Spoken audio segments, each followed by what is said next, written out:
Bienvenidos y bienvenidas a otro episodio de Entre Filos y Frames Aprendemos.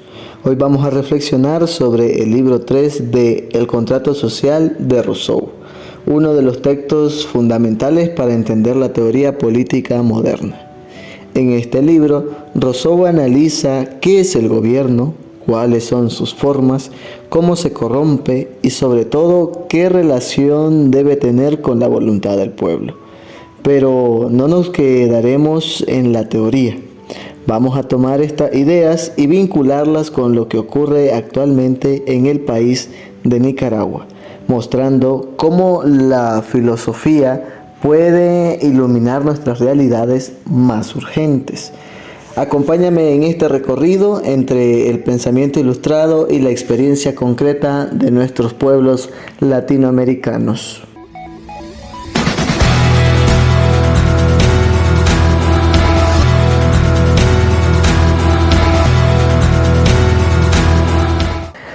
Ahora bien, para Rousseau el gobierno no es la fuente del poder, sino un instrumento que ejecuta lo que decide el soberano, es decir, el pueblo. Esta es una de las distinciones más importantes del libro 3. El gobierno no manda, administra, no crea la ley, solamente la ejecuta. Es, por decirlo así, un engranaje técnico dentro del cuerpo político, que no tiene derecho a actuar según su propia voluntad, sino que debe de reflejar la voluntad general, aquella que busca el bien común. Rousseau es claro: si el gobierno deja de representar esta voluntad, se convierte en una amenaza para la libertad de los ciudadanos. En el caso de Nicaragua, esta situación se ha desdibujado completamente.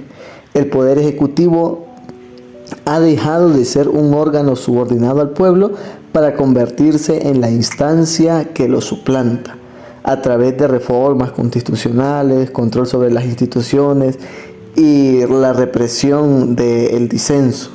El gobierno ha usurpado el lugar de la soberanía popular. Es como si el engranaje se hubiera tragado a todo el reloj. Rousseau advertiría que en estas condiciones la legitimidad del gobierno desaparece, porque ya no sirve al pueblo, sino que domina al pueblo, lo oprime. Rousseau explica también que hay tres formas básicas de gobierno: la democracia, en la que el pueblo mismo administra; después la aristocracia, que es en la que una minoría dirige; y luego la monarquía, que es en la que gobierna un solo personaje. Ninguna de estas formas es buena o mala en sí misma. Su calidad depende de si se ajustan a las características del pueblo y del territorio. Lo que importa para Rousseau no es quién gobierna, sino si lo hace en nombre de todos y en obediencia a la voluntad general. Si el gobierno pierde ese vínculo, se genera tiranía, oligarquía o despotismo. Lo interesante es que Rousseau reconoce que los gobiernos tienden a corromperse. Cuanto más se alejan del pueblo, más se aferran al poder por sí mismos. En Nicaragua, como ya mencionaba anteriormente, ahorita podemos decir que tenemos una forma monárquica, encubierta por una estructura republicana. Un solo grupo en torno a una figura presidencial concentra el poder y lo ejerce sin control. Las instituciones funcionan como fachada, pero no como límites reales. Para Rousseau, este es el camino hacia la pérdida de la libertad, ya que el gobierno deja de ser un medio para convertirse en un fin en sí mismo. En este punto, Rousseau es radical.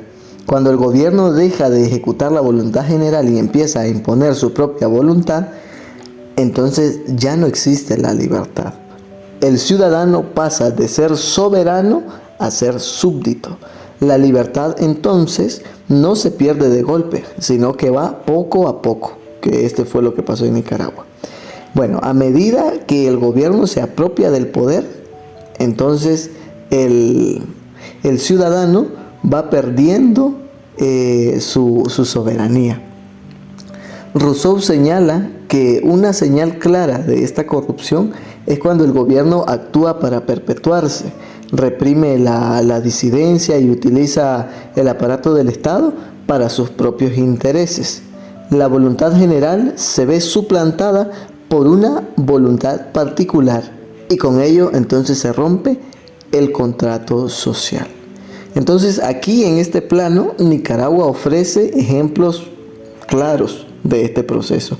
La disolución de partidos políticos opositores, la detención de líderes sociales y la censura sistemática a medios independientes muestran cómo el gobierno ha dejado de ser un agente del pueblo para convertirse en su carcelero. Rousseau diría que aquí ya no hay gobierno legítimo, porque la voluntad del pueblo ha sido silenciada. En su lugar se impone una lógica de control, miedo y vigilancia, que es lo que actualmente está pasando en Nicaragua. Esto entonces convierte al ciudadano en objeto de sospecha en lugar de sujeto de derechos.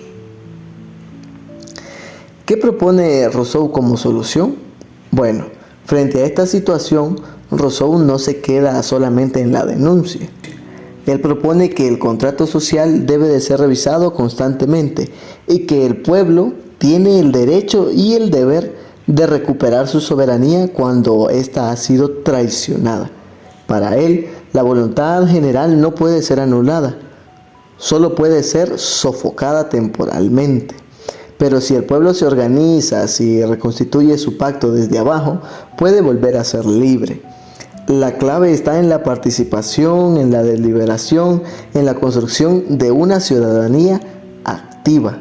Cosa que esto, pues en el país de Nicaragua se está decayendo. Pues el gobierno y su discurso está moldeando a la mayoría de la juventud a su conveniencia.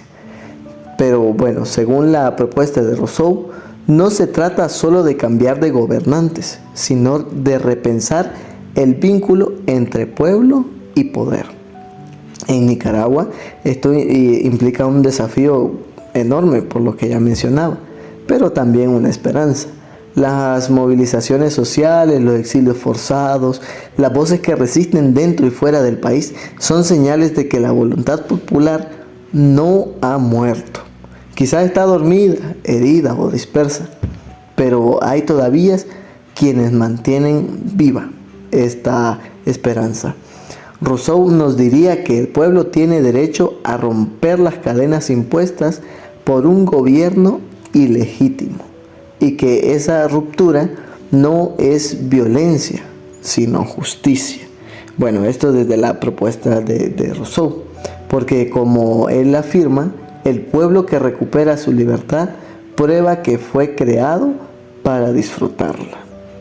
Hoy al repasar el libro 3 del contrato social, hemos visto que para este filósofo el gobierno debe ser siempre un servidor del pueblo, nunca su dueño.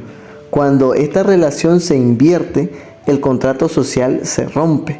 En el caso de Nicaragua, entonces se podría decir que el contrato social se ha roto literalmente y pues hasta se ha patoteado ya.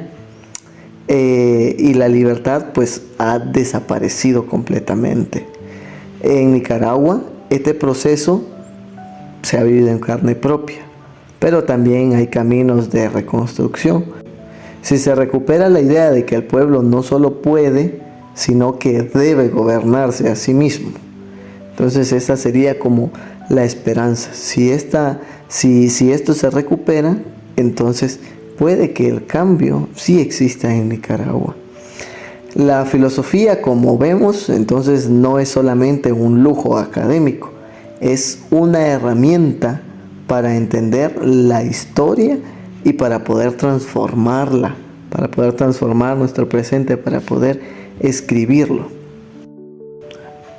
Y bueno, esto es todo en este episodio en el que hemos abordado el contenido, las propuestas en el libro 3 de El Contrato Social.